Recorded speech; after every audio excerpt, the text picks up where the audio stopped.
Hey guys, welcome back to Fix It Friday. So this week I'm back after a little hiatus. I just needed some time to recharge and catch up on some stuff.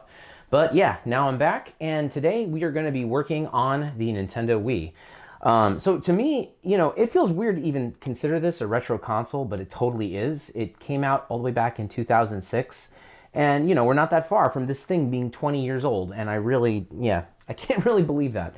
I have a lot of fond memories of this console. It's what got me into soft modding and hacking in general, and eventually paved the way for me to get into hardware mods. And there is still a really huge, vibrant community for the Wii. There's lots of awesome homebrew and emulation and just general cool stuff that you can discover with this console. So what we're going to be doing today is installing a hardware mod. This little board right here, this is the WiiHDMI. This is made by someone named Arthrimus, and what it does is it allows you to get a pure digital to digital video signal out of the Wii so that you can have a mini HDMI port and connect this up easily to a modern display.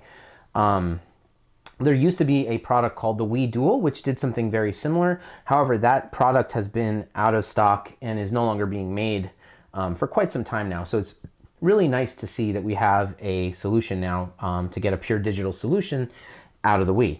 So we're going to take this thing apart. I'll show you the ins and outs of doing that, and let's go ahead and get this thing installed.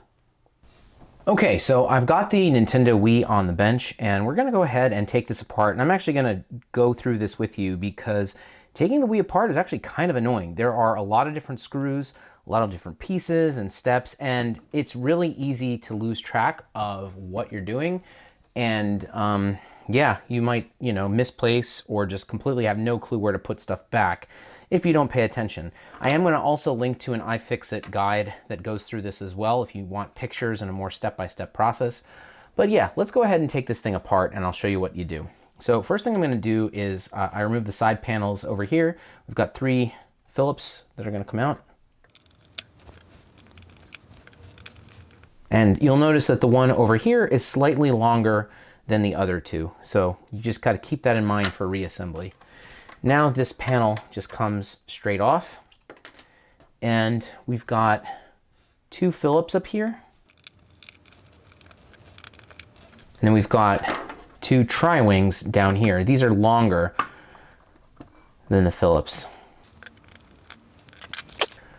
Now we're on the underside here, and we've got 2 screws hidden behind these little white pieces of plastic, and then we've got 2 screws hidden over here.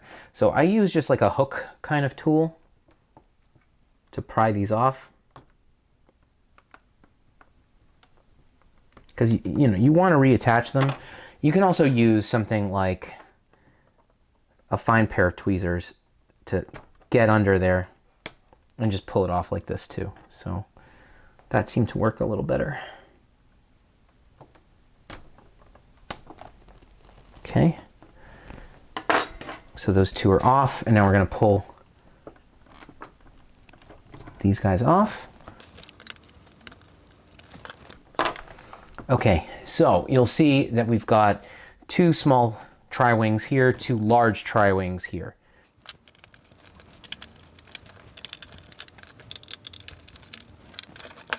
And now finally, we're on this side right here. And we're going to pull out the battery.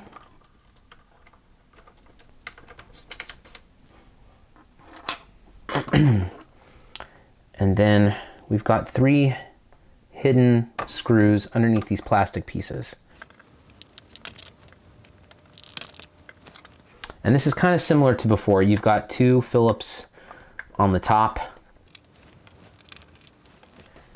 And then you've got 2 tri-wings on the bottom.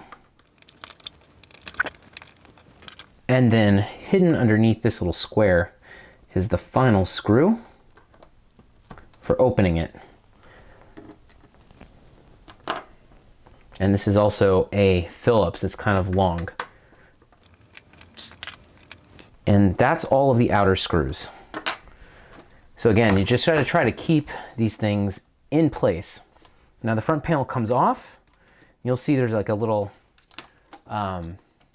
let's see if that shows up on camera. Yeah, there's a little power plug. You just got to disconnect to take that off. And now we can just hinge up the lid.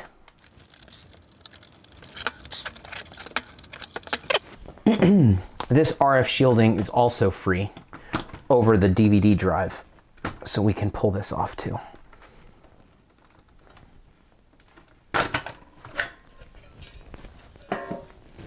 Okay, good. Now there's 4 Phillips screws over here. And with this step, it really helps to have a magnetic screwdriver so that when you take these screws out, they actually stick to the screwdriver. It's also totally essential for putting the drive back in. It's really hard to do this if it's not magnetized like this. So we've got 1. All right, so the DVD drive is now free. And to take it out, you want to just kind of lift it a little bit, but be cautious because it's connected underneath right over here. Let me see if I can rotate this and demonstrate really quickly.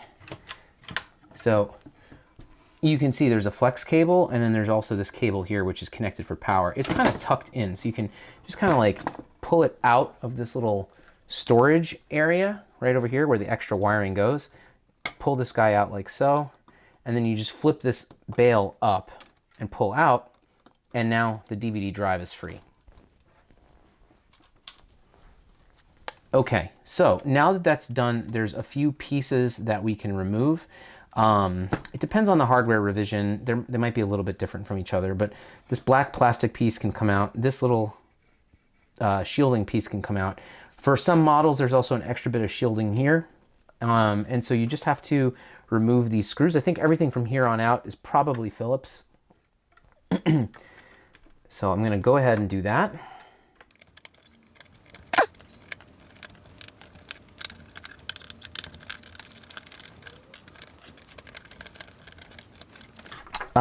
One thing important to note, this little tiny piece of metal right here is really easy to lose. It tucks in right over here, and it's used for the screw that goes into the battery cover. It's really easy to lose this or forget about it, so please be mindful of it and don't lose it when you're taking this thing apart.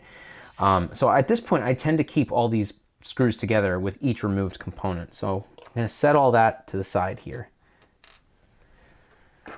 And now you can see there's a couple more hidden right here.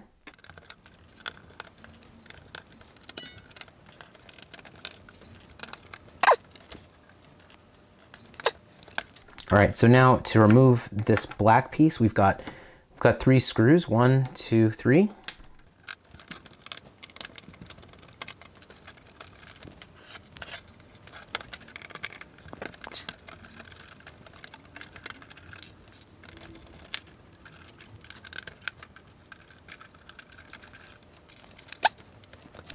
And at this point, we're just going to go through and get rid of the remaining screws on the back edge there, and that should allow me to remove the fan, this black piece, and of course the final RF shielding.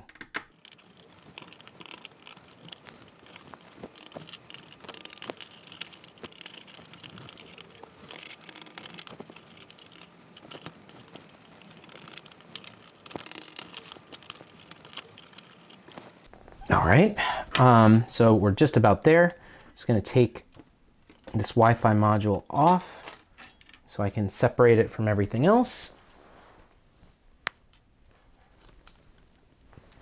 And now the last 4 screws are right over here. They're just holding this heatsink in place. And there we go. So it's free.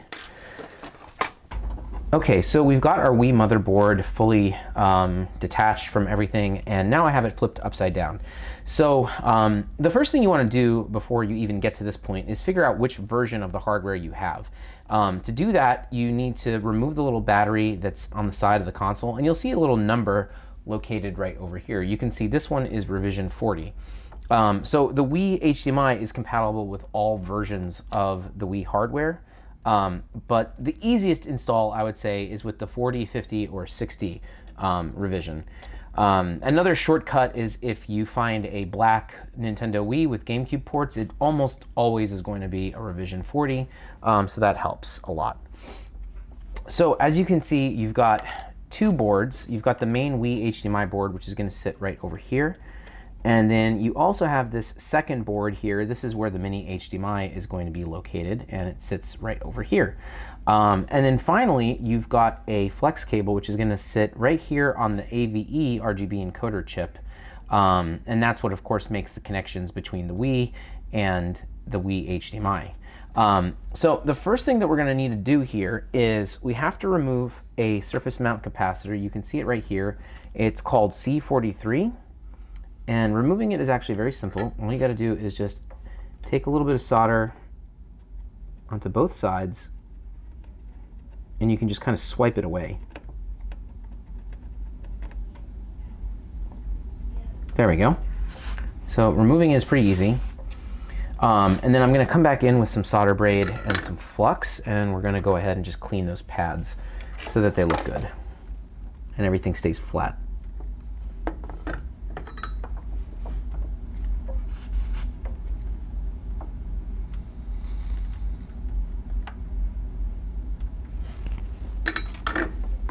Okay, so now in order to proceed, what we got to do is try to remove some of the original solder that's on the AVE chip.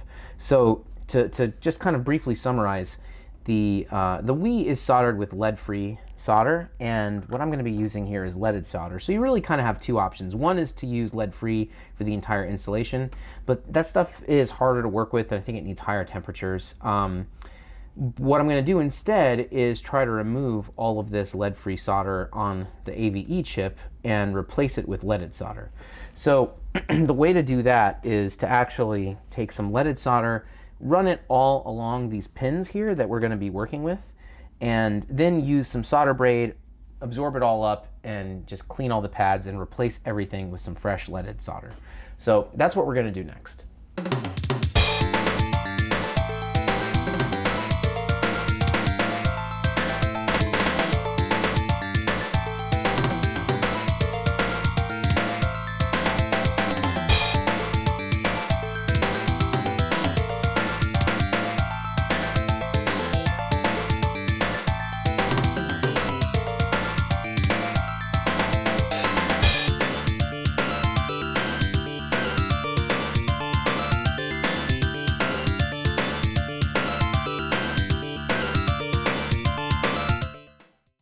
Okay, so I've gone ahead and removed all of the lead-free solder on this side of the chip, the 5 or 6 pins on this side, and the 2 on this side. And then off camera, I used my binocular microscope and just went over everything and added fresh leaded solder. And so you can probably see that now. If you look at those pins, they are a lot shinier, like especially down here, or this upper portion over here, when you compared them to the other pins. All of those still have the lead-free solder. I don't need to mess with them, so I just left them alone. So yeah, so the AVE chip is now resoldered to the board. I checked all of the connections and they're clean.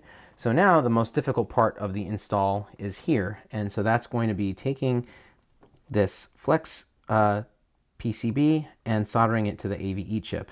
So I'm gonna try to do this just with the naked eye without using my binocular scope. But off camera, I am definitely going to be verifying my work because it's really small. It's really easy to bridge things or just be misaligned. And so, but unfortunately, that doesn't really film very well. So I'm going to go ahead and just try it like this, just to tack it into place. What I did also is I switched my tip. So normally I use a chisel tip. So I switched over to this pretty fine pointy tip. It lets me go pin by pin. I wouldn't recommend doing something like drag soldering here because everything is really very fine pitch and it's easy to bridge when they're this tiny. So I'm just going to go ahead and take it slow, do one pin at a time, add some flux, make sure everything stays, you know, separated so that we don't have any bridges. And yeah, we'll go from there and see how it looks in the end.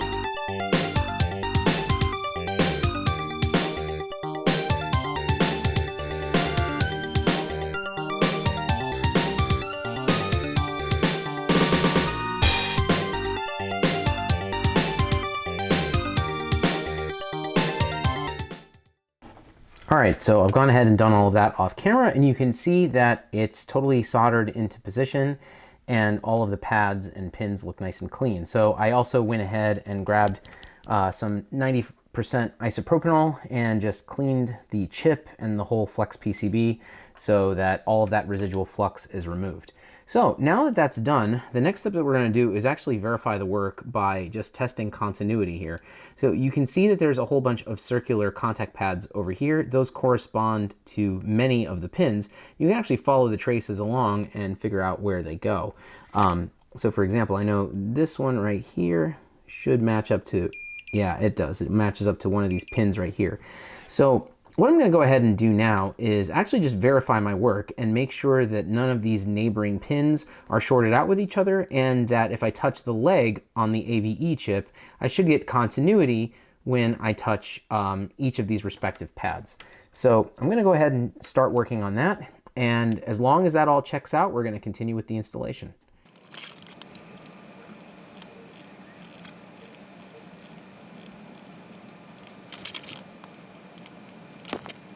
Okay, so all of those connections checked out, which is great. So I'm going to proceed to getting the main Wii HDMI board installed onto the motherboard.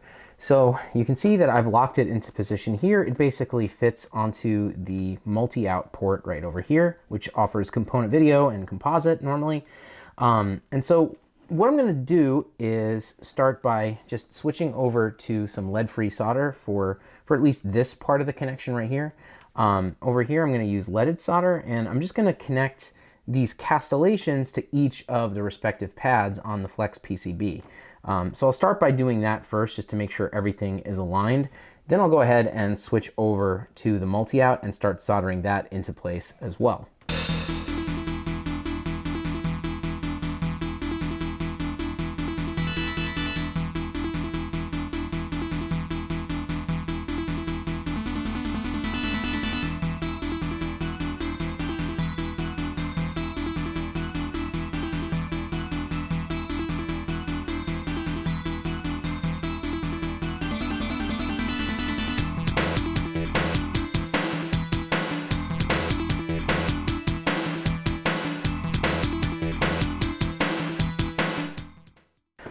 All right, so all of this is now installed, and I just have to do one final thing to this board here. You can see there's a little pad here called JP1 or Jumper 1, so I'm just gonna go ahead and just swipe over here, maybe just use a little bit of braid and just make sure that this jumper is open. So it's very important. It will not work if that jumper remains closed. I'm guessing they just do that as part of shipping. I'm not entirely sure, but at least now it's open and that's where it's supposed to be. So one of the last steps is going to be installing this little mini HDMI daughter board. And so you can see it's pretty straightforward. We've got 8 pads here and then these 2 anchor points. And it's really basically the same as before. We just need to make sure that we use lead-free solder as well, because all of this is lead-free.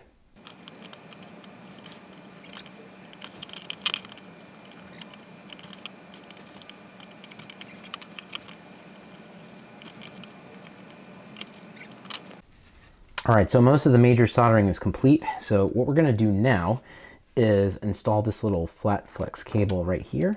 And so this guy just goes in with the blue facing up towards you. Then you just lock it into place. And then I gotta remember how to do this, but I know you have to do a bit of creative, I think it's just like so. A little bit of origami. And you just kind of fold it like this, so that the blue side slides into here. And you don't want to put like high pressure onto it. You just want to kind of like crease it into position like so.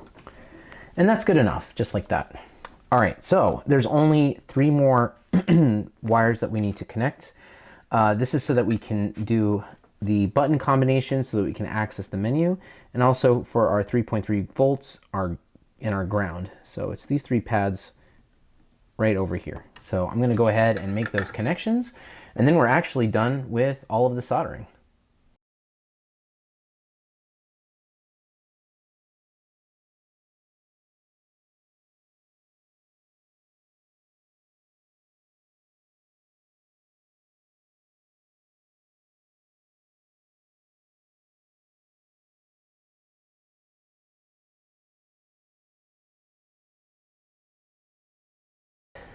Okay, so the soldering has been completed and you guys can just see the finished product right here. Honestly, it looks really beautiful. This is a really nice looking mod. And yeah, so now what we need to do is just a few modifications to the shell so that it can accommodate the Wii HDMI.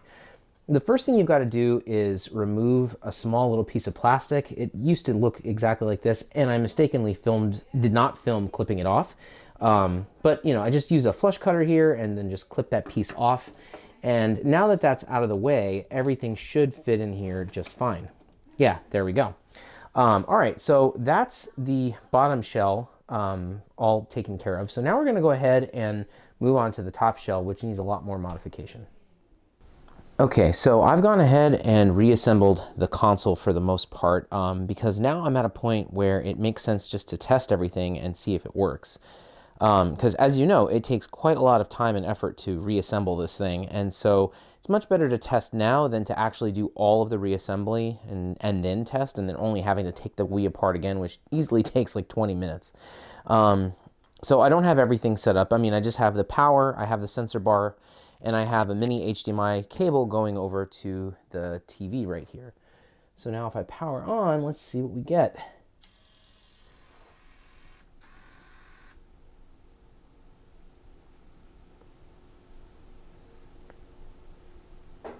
Okay, that's great. Looks like it is working. So let me just test the on-screen display, which I believe we have to hold.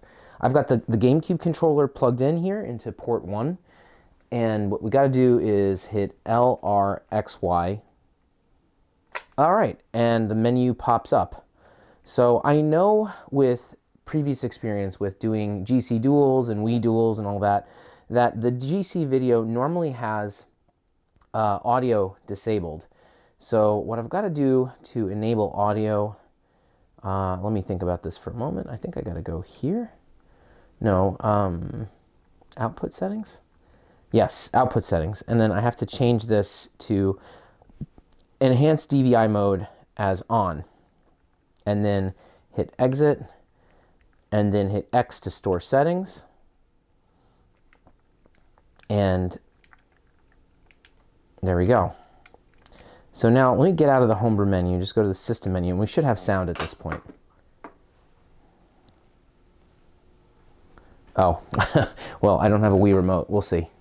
All right, well, I'll cut back in a moment, and yeah, we'll continue with finishing up the installation.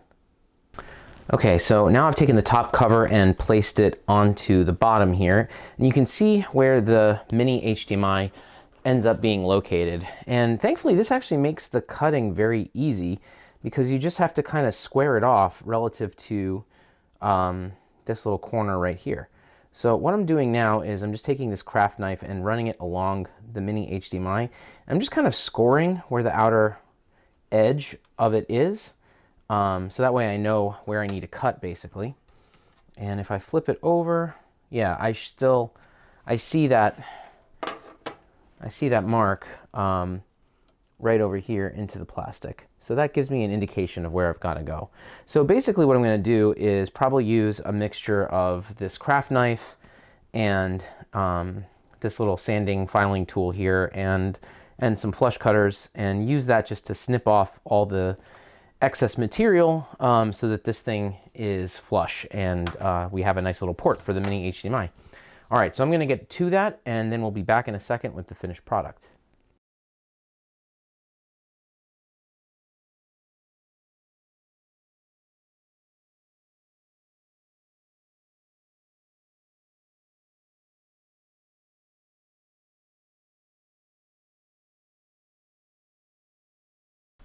Okay, so I have fully reassembled the Wii, and you can see now the mini HDMI slot, which came out pretty nice.